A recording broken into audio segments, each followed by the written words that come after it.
Hello and good evening from London.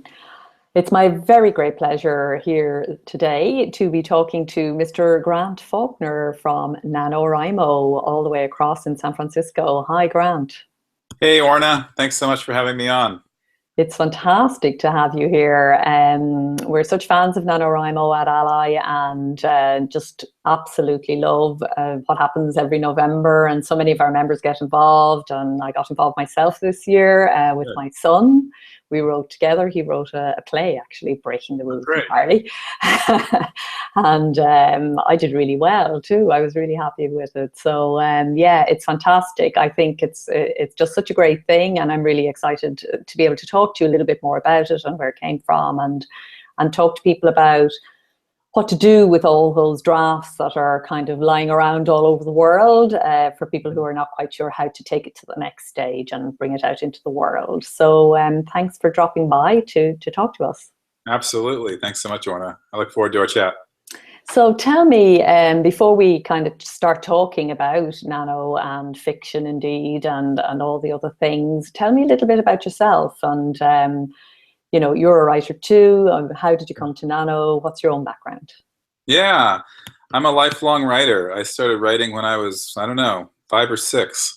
And I went on to get my MFA in creative writing after I graduated from my undergraduate degree. And I've been writing for a number of years and publishing mainly short stories. And around about 2001, a friend of mine who knew Chris Beatty, the founder of NaNoWriMo, did NaNoWriMo and told me all about this crazy idea of writing 50,000 words in a month. And I really did think it was crazy. I thought it was absolutely wacky. And strangely enough, I had no interest in doing it. But as I kept writing, another 5 or 6 years went by, and I really started to realize how my creative patterns were in a rut. My creative process, I was doing the same thing over and over. And so I was looking for ways to kind of rejuvenate my process and really shake things up. And it occurred to me that, hey, I should do NaNoWriMo. And I did it. And I just thought it was so creatively fulfilling. I discovered so much about writing and creativity by this new approach, and I think it made my writing more effective, especially that first draft. Just because I was locking up my editor and writing with abandon, I was really taking more risks, and that's what I needed in my writing, is taking more risks and being more vulnerable on the page, and then, you know, following plot lines that maybe beforehand I might have said, no, the rational side of my brain might have ruled that out. And so coincidentally, around that same time, I was working for a nonprofit called the National Writing Project, whose mission is to improve the teaching of writing in the nation's schools. And I wanted to deepen my nonprofit management experience, and I also wanted to volunteer for another nonprofit. And it just occurred to me that National Novel Writing Month was down the street, and Chris Beatty, the founder, was an acquaintance of mine, so I shot him an email and asked him if there were possibilities to join the board. And we talked for a long time. And so I was on the NaNoWriMo board before I became executive director. But Chris stepped down soon after I joined the board, and he invited me to apply to be executive director, something I'd never considered before. So yeah, here I am. It's the best job I've ever had. I get to write novels. You get to write novels. Yeah, I was going to ask, what does the executive director of NaNoWriMo actually do on a day-to-day basis? That's a huge question. I get to do webcasts like this. This is like one of my favorite parts of my job. I get to deal with a lot of the nitty-gritty, all the like churning widgets of NaNoWriMo, you know, which require, you know, establishing a budget, you know, managing people, overseeing projects, raising money. We are a nonprofit, and we're a very paradoxical nonprofit in that we're very small in terms of budget and employees, 8 people in a $1.3 million budget, but huge in our reach. You know, like nearly 500,000 people signed up for our programs this year, and people around the world. You know, do a lot of like things like PR, public speaking. A lot of like thinking about the future of NaNoWriMo, strategic planning, a lot of like partnerships with organizations like yours, thinking about how we can come together and really create a world of writers. That's what we absolutely believe, is that people become better human beings when they dive into huge creative projects and realize the value of being a creator, and that affects life beyond the page. Absolutely. You know, you're singing my song, Grant. And all right. I'd love to talk to you, particularly from your sort of bird's eye view of all the fiction writers in the world, about fiction and the power of fiction. We at ALLi concentrate a lot on the publishing side of life, you know, about what happens after the draft has been turned into a publishable manuscript and then gone on through an editorial process into design and so on. We talk a lot about then how you reach a reader, but sometimes, you know, we forget or we don't talk enough about that sort of original spark. And particularly, I mean, I write fiction myself. Fiction is, I would say, my own first love. And talk to me about the importance of fiction in the world. Yeah. Do you have about a half an hour for this? Can I go on? We'll give you 3 minutes. Okay, I'll go for 4. No, I think, you know, I mean, I always say this is incredibly important because I think a lot of times people trivialize fiction or trivialize novels as just being about entertainment, as a way to pass the time.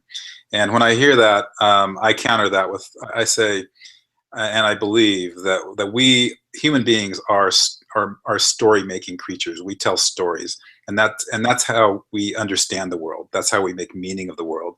And you can go back to the very beginning of time. You know, the first cave paintings are stories, and they're telling those stories because they want to connect with the real world, and they want to tell about that real world they experienced, or a fanciful world too, and they want to bring it in and tell other people. And by telling those stories, you're connecting with other people, and you're building empathy for yourself because you're seeing through your character's eyes. You're seeing how other people see the world. So you're understanding people and understanding the world in different ways. And it's really a way also to explore within yourself. It's a way to explore the cosmos.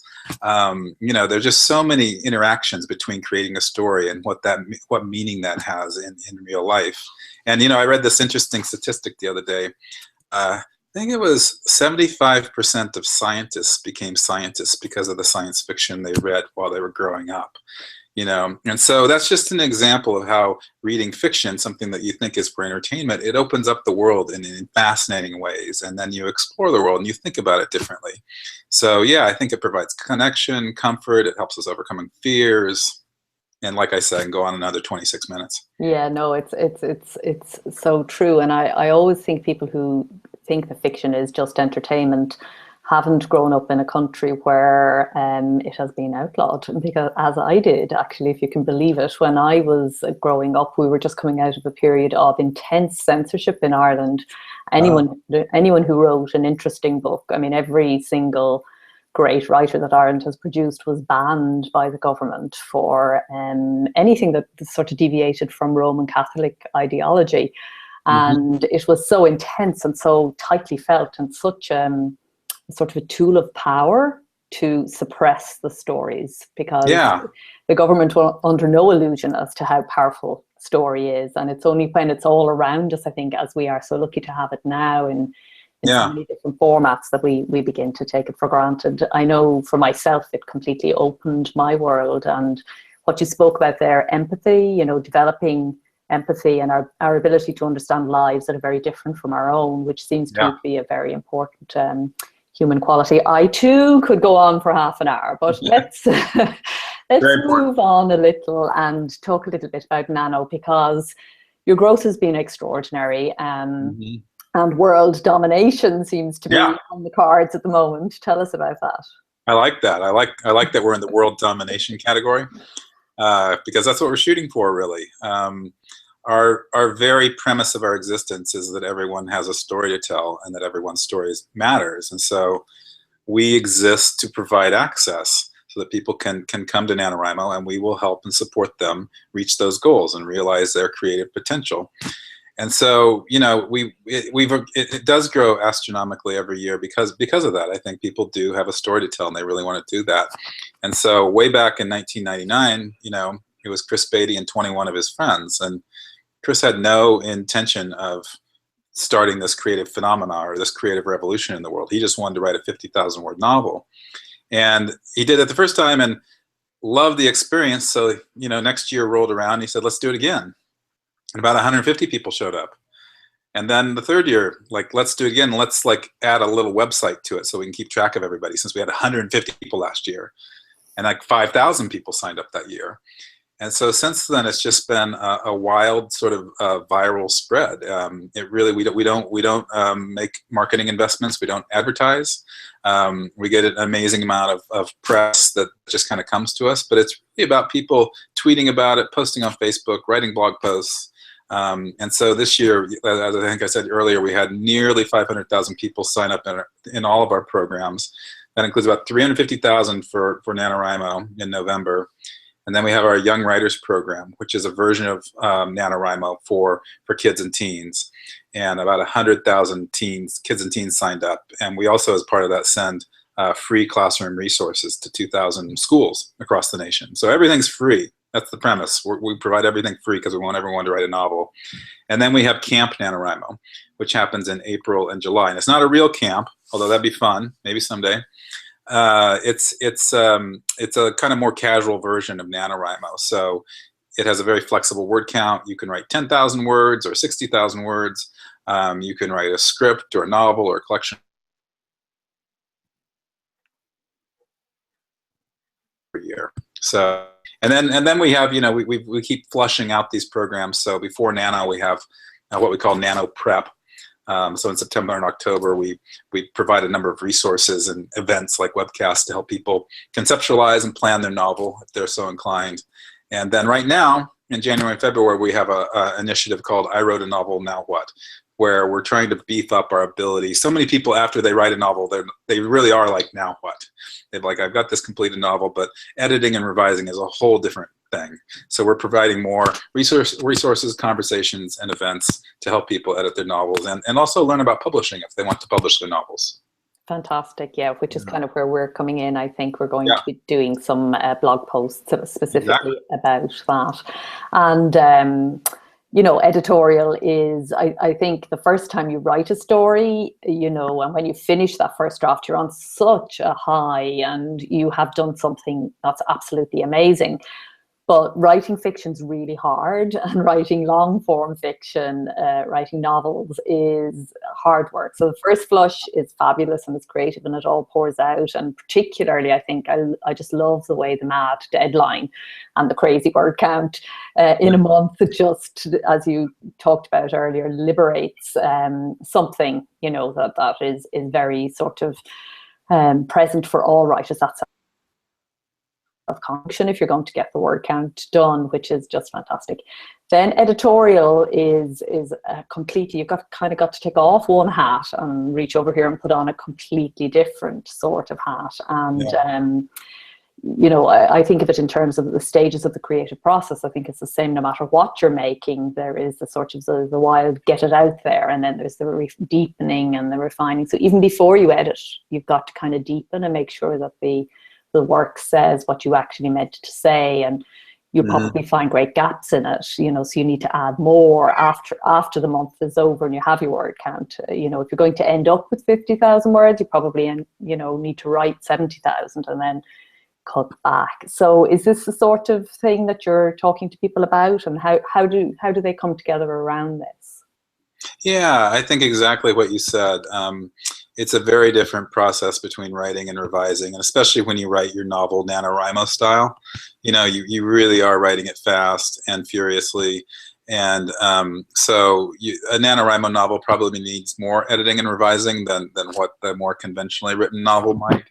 A lot of people might conventionally kind of write and do a type of revising while they're writing that first draft, where with NaNoWriMo, I think most people is more focused on forward progress and forward momentum.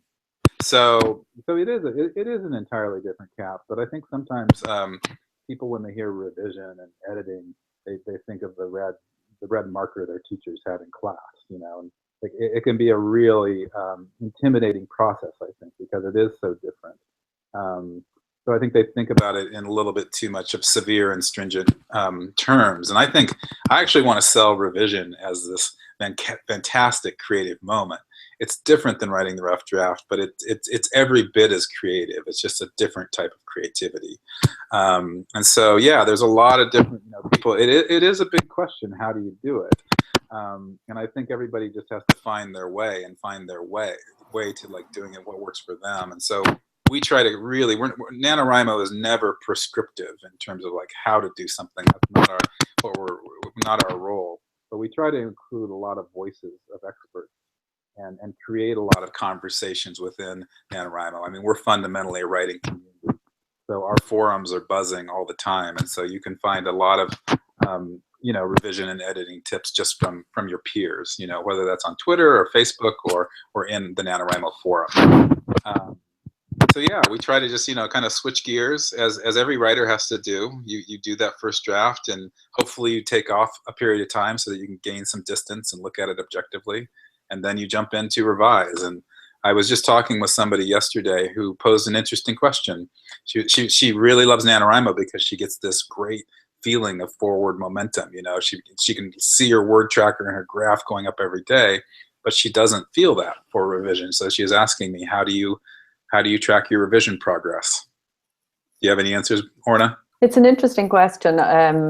Yeah, I love the revision. I think of it as re-envisioning, kind of going back to the start and thinking about, what was at play here. So you're absolutely right. First thing you got to do is take that break. And I think it's really sensible that you guys are here at this time of the year, so that has allowed things to cool off. So you go back in and you kind of read as a reader first.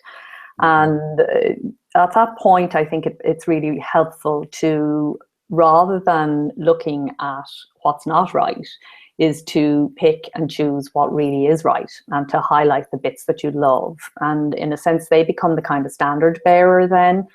And that's what we call the deepening process. So in my understanding of it, and as you say, everybody thinks about it differently, there are 7 stages in the writing process.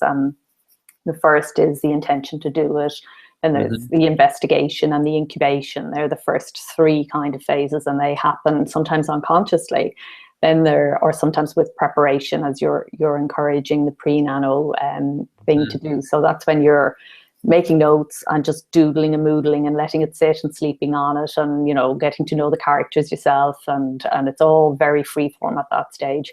Then the first draft, which is that month, get it all down, the shitty first draft, as we always say, let it be just awful. It really doesn't matter. The most important thing is the word count, just get it out. Right. And then stage 5 would be what we call deepening.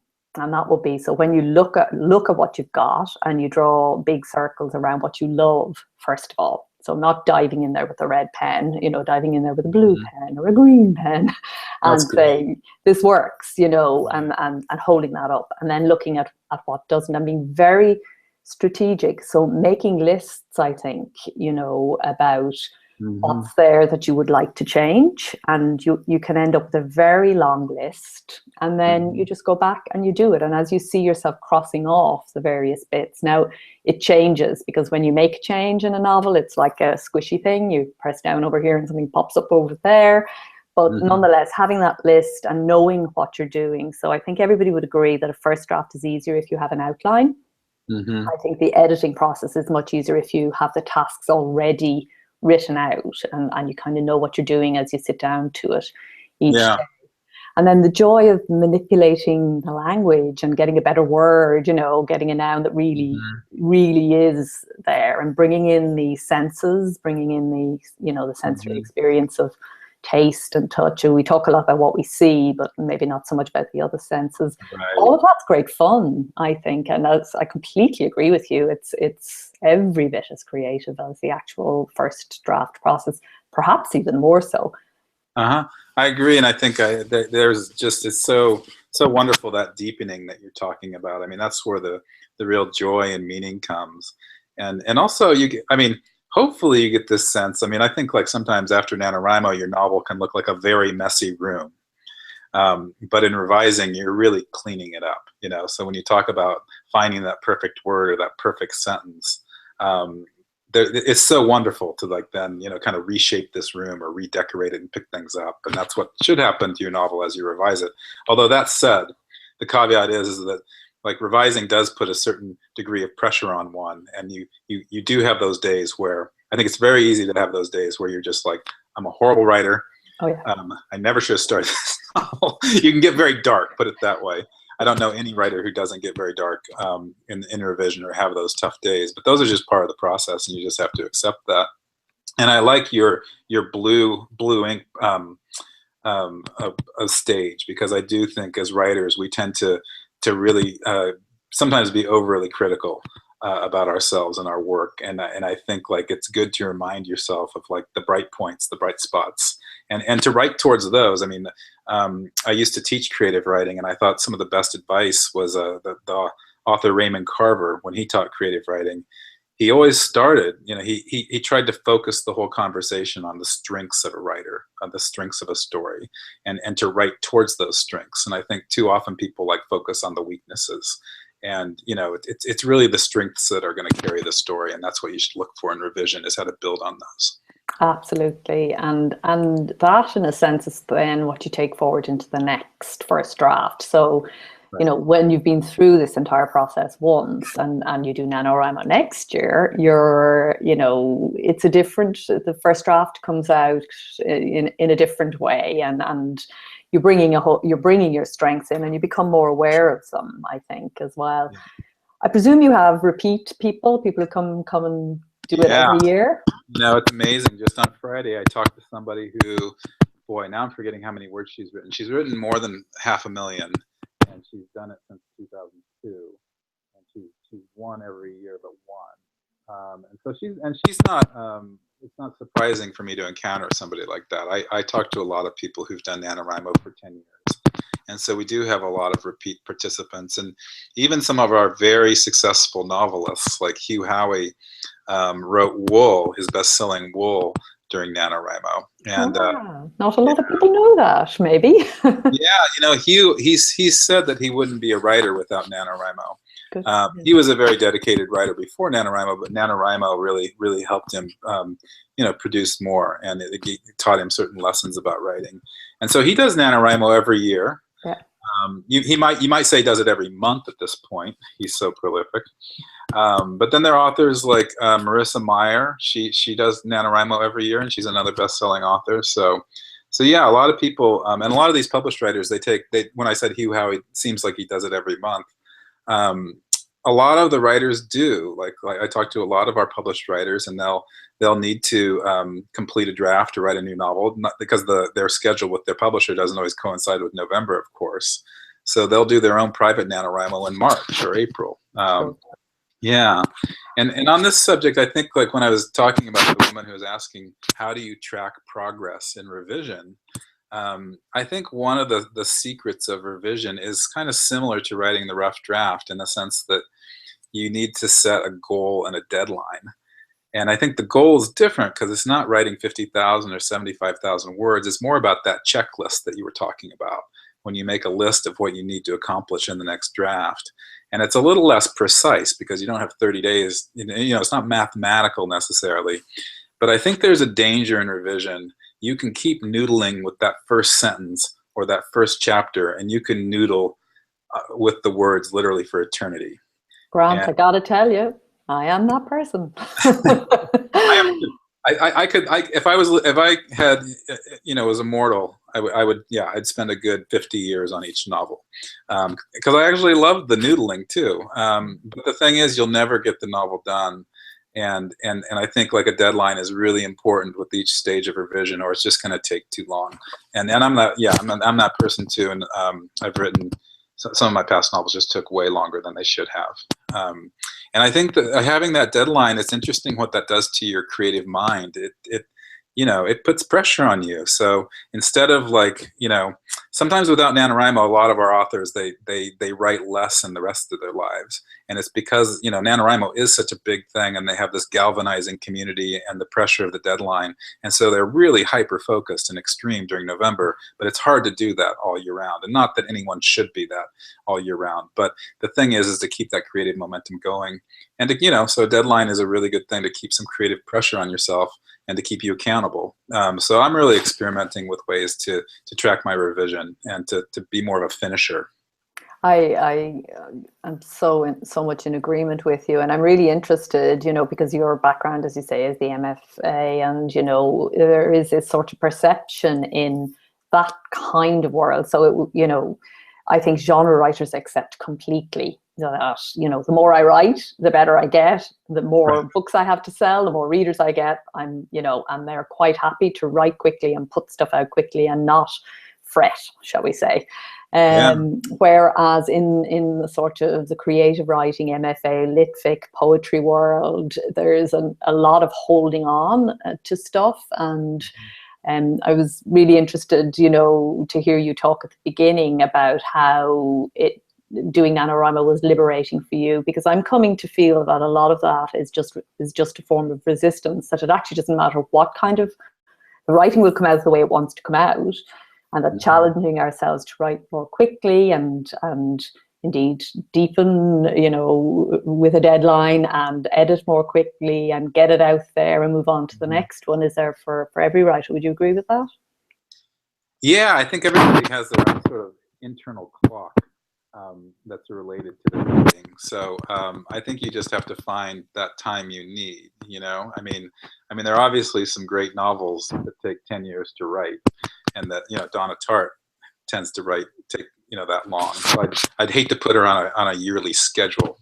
But I do think that sometimes, you know, sometimes I think it is finding that pace. I mean, as Hugh Howey told me, we have this perception that writing fast or writing more, you know, doesn't produce as quality of writing. But I think the opposite is often true.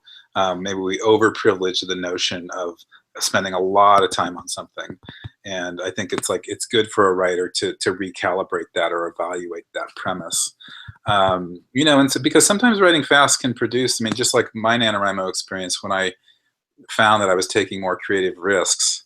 You do take more creative risks when you write faster, and so I try to actually bring that NaNoWriMo formula to my revision. You know, if I need to write a new scene, I'll oftentimes just bang it out, you know, to try to get it in there, you know, because again, it's like a form. You're always somewhere between a first draft and, you know what I mean. You're always kind of writing new stuff. But yeah, I think every writer, you know, it's a real judgment call. And even like, you know, it's always like people always ask that question: how do you know when you're finished with your novel? There's no recipe for that. You know, you have to decide what finishing is and how you want it to look, or you have to decide that with your editor. Yeah, and yeah, I think I remember an editor saying some years ago, you know, a novel is finished when everybody's had enough. Yeah. You know, it's kind of, you just can't go there anymore, and no matter, even if there is something still to be done, no, let it go, and you know what, there's another one coming. I think that's the best advice. That's the way I feel about everything I finish. Sometimes it's just like, I've spent myself on this, so it's time to move on to something that's more exciting. Exactly. Yeah. So what countries are you in now? I know London had fantastic NaNoWriMo things going on, and where else can people kind of tap into the light experience? Yeah, London is a really vibrant region for us. We have a lot of writers in England. So we're not National Novel Writing Month. We're International Novel Writing Month, more precisely. So we have, I'm not sure if this year we're on every continent, but in past years we've had writers on every continent, including Antarctica.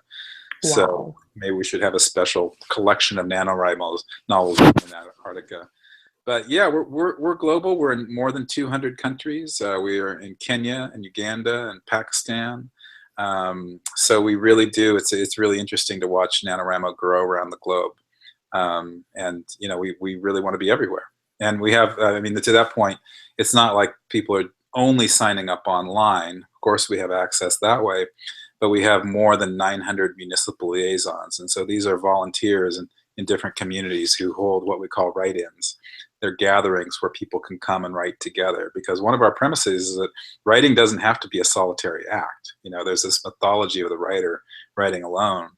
But, there's studies actually about this, that people are more creative even if they're just writing silently next to other people. And so we try to facilitate that, and we've really built an amazing writing community around the world, live and online. And then we also have nearly 1,000 libraries through our Come Write In program, where they do the same thing. They host local gatherings. They have local events. Sometimes they'll have published authors come in and speak. And they really so writing is really a community thing with us. Yeah, fantastic. Mm-hmm. And the future, are there plans there that we should know about or would like to hear about? Anything new kind of coming down the track?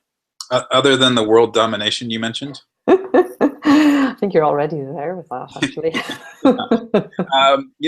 It's really we have we have a number of programs that we want to really expand, including our Young Writers program, perhaps most primarily. We've invested a lot in developing this fantastic new website, which we're planning to roll out this year. It's really going to be the best writing platform for teens in the world. We're putting a lot of great resources into it, and so that's our main thing right now. And then we're looking to expand that library program. We really feel like libraries are a really effective way to expand our reach in the community and make more writers, have them meet each other and form kind of these writing clubs or writing groups. And then, we really want to be not just an event. A lot of people think of NaNoWriMo as just happening in November, when actually that's not true. We are a year-round nonprofit, and we do events and initiatives throughout the year, but we want to beef those up more. So which will inevitably be a redesign of the NaNoWriMo site, once we kind of get the funding and the resources for that. But we'd really like to build it so that people can share their writing online, so that they can form writing groups online, because people find they really find themselves as writers in our writing community. We're really successful that way. In our forums in November, people post as many as a million forum posts, so it's very active. And so we just want to keep building that community and help people to write together all year round. Wonderful. And can I just ask then about publishing and where publishing comes into that? Because I have a particular interest in young people and publishing. I feel that, we all know that writing is incredibly empowering and transforming and transformational in so many ways. I believe that so too is publishing, the act of the public word and putting it out there. So, talk to me a bit about publishing and where that fits into the overall plans. I totally agree. I think if your aim is to publish, I always call it, it is part of the creative journey, So when both of us emphasize that revision is a creative exercise, so is publishing to me. Mm-hmm. And they should all work together, because this novel is a gift that you're giving yourself in the world, and publishing it should also be part of that gift. So it doesn't have to be necessarily about business and commerce and money. So publishing isn't as emphasized in our mission. We're really focused on helping people realize their creative potential. But since publishing is some people's end goal, we want to support that, mainly through our I Wrote a Novel, Now What months. And so we really try to generally offer an educational approach, the publishing world is changing so fast and it's becoming so complicated, whether you're traditionally published or self-published. So we try to just open up the discussion. We try to provide resources. We're like, for instance, this month in our I Wrote a Novel, Now What months, we're doing a webcast with Brooke Warner that's sponsored by Nook, and she is the executive editor of She Writes Books, and she's worked both in traditional publishing and self-publishing, so she's offering like her viewpoints and advice and tips and things like that. And we have like a tweet chat with an agency where people are offering advice on how to find an agent. That's where we really are with that. And we've also worked with a number of self-publishing companies over the years. And I don't know how long this goes back, but at least 5 or 6 years, for people who win NaNoWriMo, and that win means reaching 50,000 words, they can get a free copy of their novel. CreateSpace used to do that, and then Fast Pencil did that this year. So, that's a really special thing. Like you said, when you hold a bound copy of something you've written in your hands, it's an amazingly special feeling. So yeah, we just want to encourage people to, however they define their creative journey, we want to help support them to do that. That's fantastic. And will there be a publishing section on this fantastic new website that's coming? We haven't planned it yet, so I'm not going to make any promises, but we will have, yeah, we'll have some. I'm throwing that in. Yeah, definitely a lot of wonderful resources. Yeah, we want to build out all these programs. Yeah. Okay, fantastic.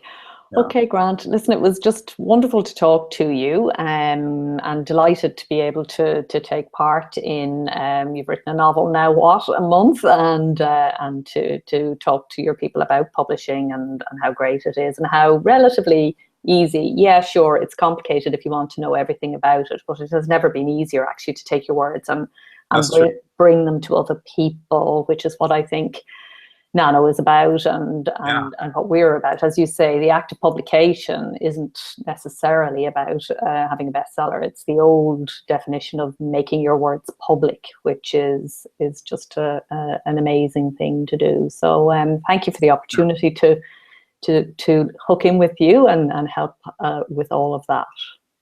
Thank you, Orna.